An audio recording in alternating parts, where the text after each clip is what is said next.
Hello, everybody. It's Bill, it's that college football guy here with part 3. Yes, it's actually part 3 of the Mountain West Prediction Series. We're talking about San Jose State, UNLV, Utah State, and Wyoming.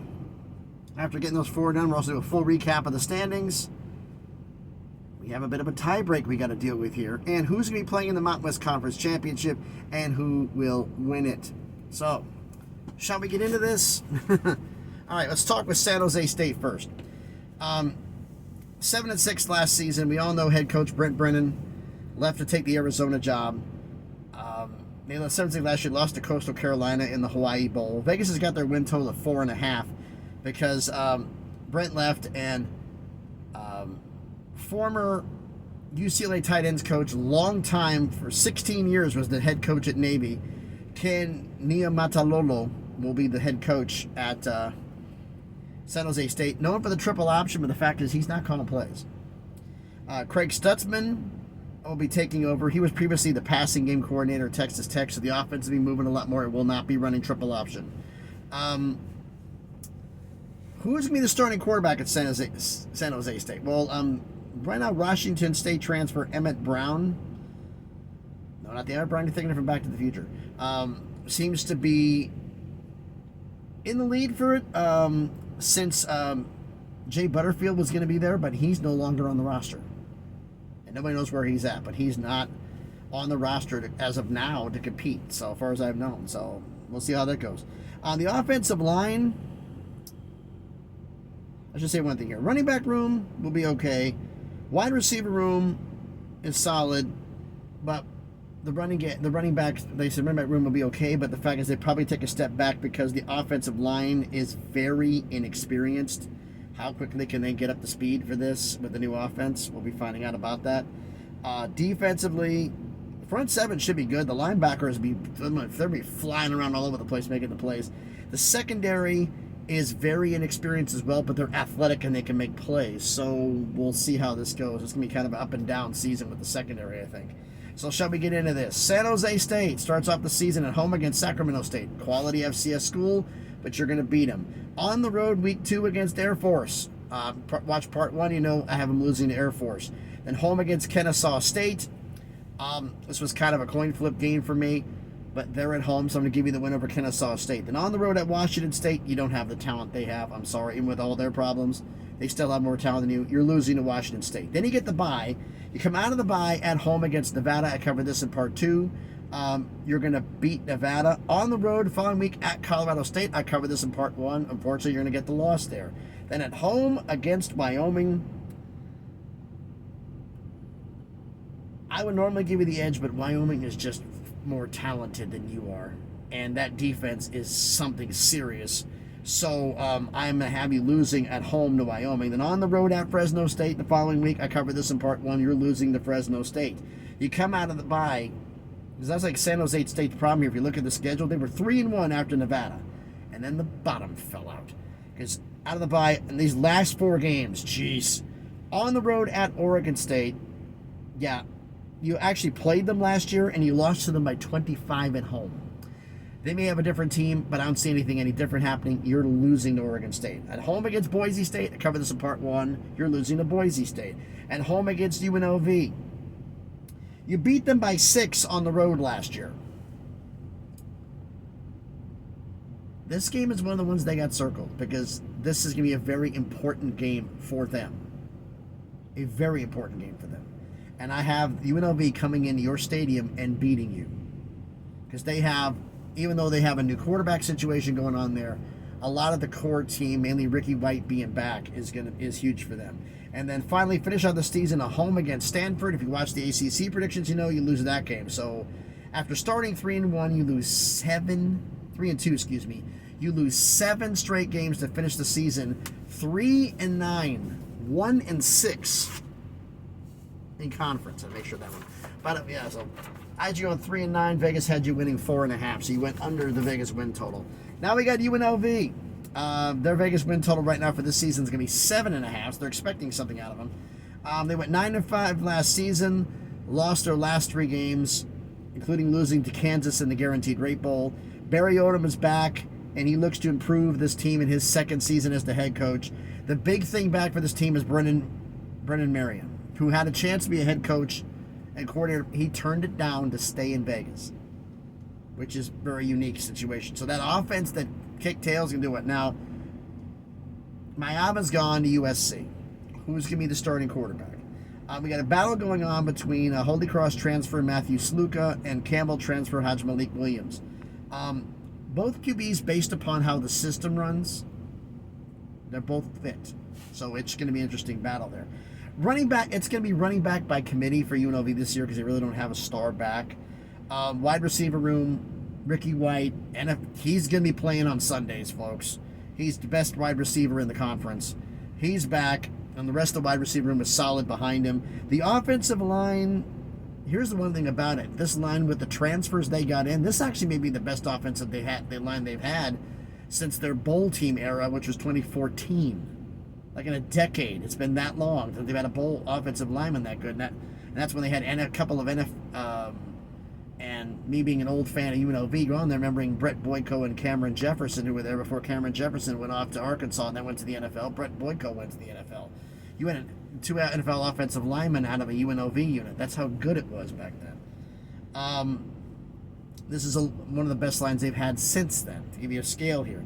Defensive line should be okay. But the linebacker room, this is, they lost some players in the portal. They're going to be taking over the stat sheets. They're going to be making most of the plays. Defensive room, they're okay, but the sacks, the tackles for losses, all the playmaking is coming from the linebackers. The secondary, I originally thought they were going to be okay, but I looked at what how the practices went, looked at some of the videos for them, as I got sent to me.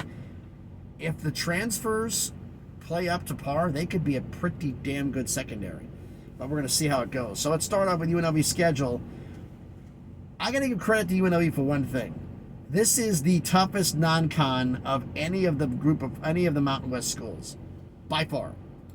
I'm going to give you the non-con schedule, and not going to tell you the games, but it's at Houston, home against Utah Tech, at Kansas, home against Syracuse, at Oregon State. That's not easy, folks. All right. So they start off the season on the road at Houston. If you watch the Big 12 predictions, you know they lose that game. Home against Utah Tech. This is going to be their adjustment game. They're going to win that game. On the road at Kansas, a rematch of the bowl game. And unfortunately for you, just like the bowl game, you're losing to Kansas again. I showed that in the Big 12 predictions. Then you have the bye. Come out of the bye at home against Fresno. I covered this in part one. You're beating Fresno State. Then you stay at home against Syracuse. Now, this is the Fran Brown Syracuse team. I covered this in the ACC predictions. This is going to be a dogfight, but you're going to lose to Syracuse. Then you're on the road at Utah State. This is a game that I looked at this going like, who's going to win this? Talent, UNLV is a little bit better. Utah State has a home field advantage. But this is like 6th, 7th game of the season. And you have a coaching situation there. And you got Barry Odom and Brennan Marion who are going to be kicking in all cylinders. So I'm picking you to go on the road at Utah State and win. But enjoy it while you can. Because the next week you're on the road at Oregon State. And they're going to beat you. I'm sorry. You're losing on the road at Oregon State. Then you come back at home against Boise State. If you watch part one, you know you're losing to Boise State. So you go into another bye. On the road at Hawaii. Covered this in part two. You're beating Hawaii. Home against San Diego State next. Also covered this in part two. You're beating San Diego State. On the road at San Jose State. Literally just did this. You beat San Jose State. And you finish the season at home. Battle for the Fremont Cannon against Nevada. This was also covered in part two. You beat Nevada. So you finish the season on a 4-game winning streak to finish the season 7-5, 6-1 in conference. Next up, we have Utah State, aforementioned. Vegas has got their win total at 5.5. They're 6-7 last year, lost to Georgia State in the famous Idaho Potato Bowl. Blake Anderson was fired. Lawsuits have been filed. He wants to get his money. So defensive coordinator Nate Dreiling has been named the interim head coach for this season. How's that going to affect the team? Well, realistically, how can it not? The QB battle is going to be interesting. Just like UNLV had 2 transfers battling it out, This will also be two transfers battling it out. We're talking about Iowa transfer Spencer Petras and Utah transfer Bryson Barnes. It's going to be an interesting battle there. And Maisie B's, and that's going to be a key battle because Anthony Tucker's back as offensive coordinator. How well can he mold these quarterbacks and get this offense continuing to float like he did last year? Another university that will be running back by committee, and that's going to be Utah State. The wide receiver room is loaded. It's one of the best they've had in years, that's going to help him with the run back committee because you have a very, very experienced offensive line here. Even though none of the starters are back, a lot of these guys have played together and have filled in spots when players went down. So this is a very experienced unit, which will help a quarterback come in and transfer with the running backs and everything else. So that's a good thing for their offense. Defensively,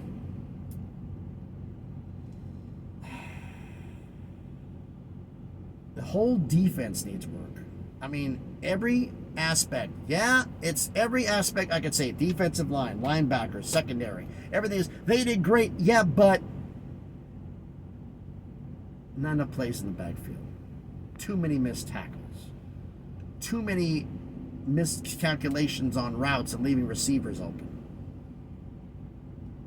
Too many simple mistakes and miscalculations. That has to be cleaned up this year. So, how much did they get cleaned up? Let's get to Utah State, shall we? Utah State starts off the season at home against Robert Morris. Yeah, that's a win. Then they're on the road at USC. This was in the Big Ten predictions, and what a shock. USC wins this game. Then they're at home the following week against Utah, in-state rivalry. Well, cover this in the Big 12 predictions, and somebody's next door, man, sometimes, but next to the Big 12 predictions, but sorry, you're losing to Utah. On the road at Temple, I covered this in the American predictions. Cross-country travel is going to hurt you. You're losing to Temple. Then you get the bye. Come out of the bye on the road at Boise. Yeah, you're covered in part one. You're catching the L. Home against UNLV. Literally just covered it the game before. You're losing UNLV. At home against New Mexico. Covered this in part two. You're beating New Mexico. Now, on the road at Wyoming. You didn't play him last year. This is going to be a close game. But again, that defense, the talent, they just have too much for you. You're losing on the road at Wyoming. You get another bye. Come out of the bye at Washington State. You're losing to Washington State, unfortunately. Home against Hawaii the following game. Cover this in part two. You're beating Hawaii. Home against San Diego State the next week. I cover this also in part two. You're beating San Diego State. And on the road at Colorado State. Cover this in part one.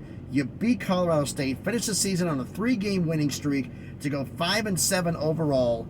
4-3 in conference. And now I'm going to hear about this prediction from JY from the Big Mountain because he loves his Wyoming Cowboys, and I'm the Pokes. I'm going to hear about this because I didn't do enough. I didn't anything else and everything else. I'm going to hear about it, but we'll see what happens at the end of this.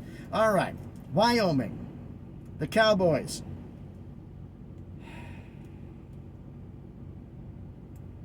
Vegas has your win total at 6.5. I'm not going to go into the bowls.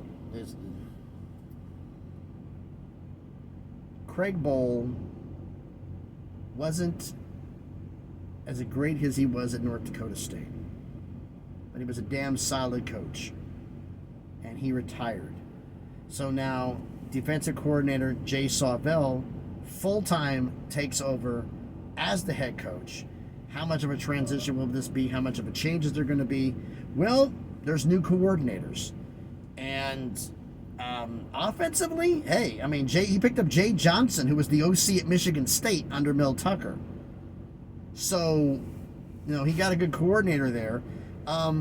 Who's the starting QB? I think Evans Svoboda right now is kind of the leader in the clubhouse at this point.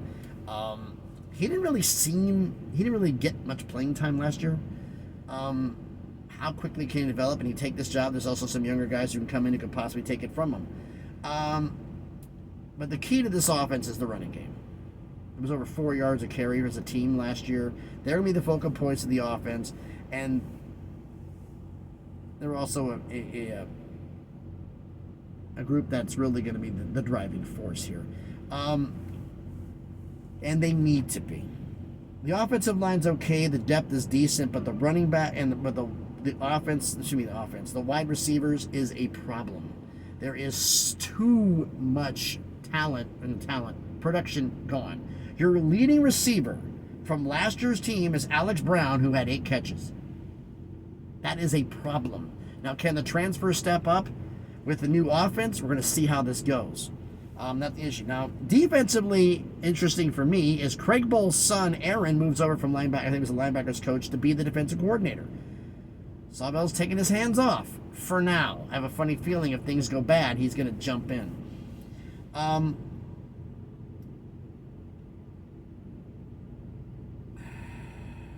The linebackers and the secondary, both, they're going to be solid units. They both got playmakers, but the stars of this unit on the defense, and perhaps the best defensive line in the Mountain West, is the one in Wyoming. They are full of playmakers. There's got a guy or two on there who could be playing on Sundays. This is some damn good unit. They're very disruptive, and they could be very, very dominant. So, shall we get to this? All right, we start off with the predictions. On the road to start the season at Arizona State. I covered this in the Big 12 predictions. You're losing on the road at Arizona State. Then you're at home against Idaho. Tune-up game, get the offense going. You're beating Idaho. Then you're at home, stay at home against BYU. I covered this in the Big 12 predictions. Unfortunately, this is going to be a dogfight, but you're losing to BYU. Then you're on the road at North Texas. I covered this in the American predictions. Unfortunately, the travel and whatnot, and their team isn't bad either. You're losing to North Texas. Home against Air Force. Covered this in part 1. You are beating Air Force. Then you get the bye. And this is where you went on a run right here. You're at home against San Diego State. Cover this in part 2. You're beating San Diego State. You're on the road at San Jose State. Cover this earlier in this very video. You're beating San Jose State.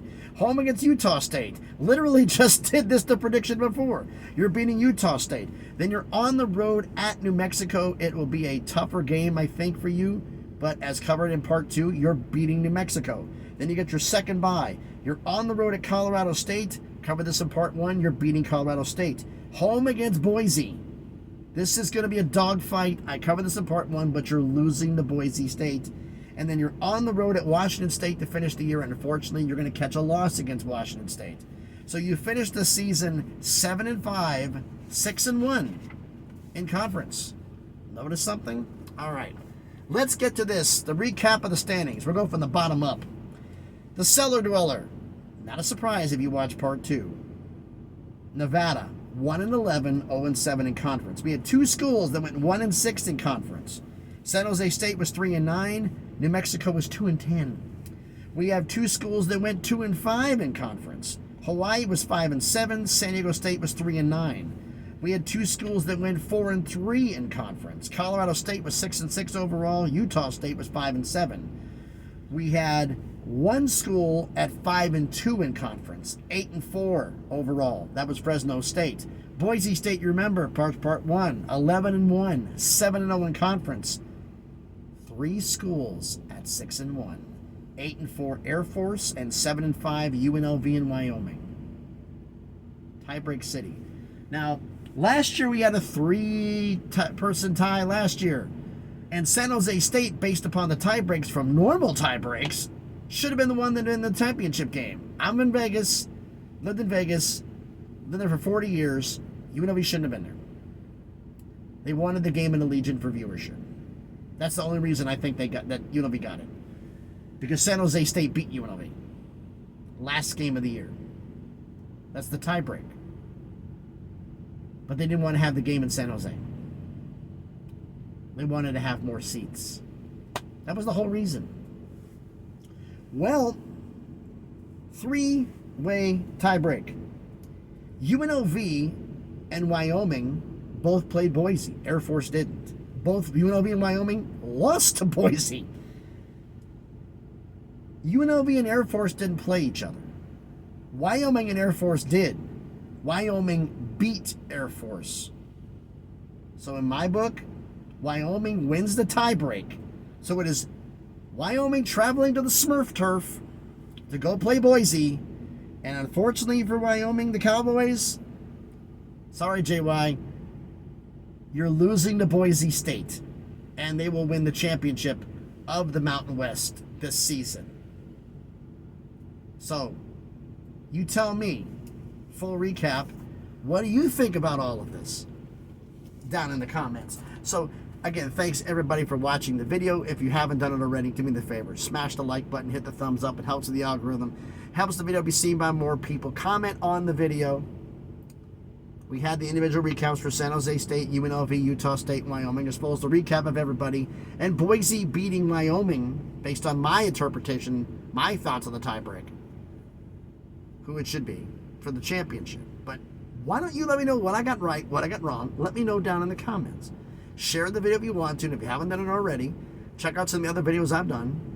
I know you may scroll back a little bit to get out of this, all these schedule predictions, but I do have some good content in there. And if you like it, hey, subscribe to the channel.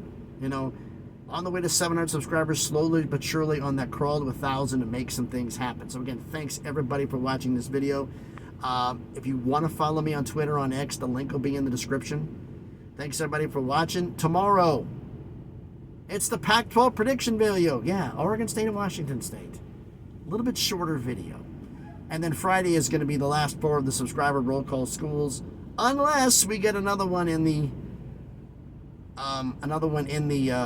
roll call that's not in one of the conferences mentioned. Right now, it doesn't appear we will be, but we haven't had any yet. I'm very happy we've gone past 40. We're on 43 schools. We passed last year's total. But like I said, you can check that out on Friday. So thanks everybody for watching. Hoping everybody has a great day. Be safe out there, and please be good to each other.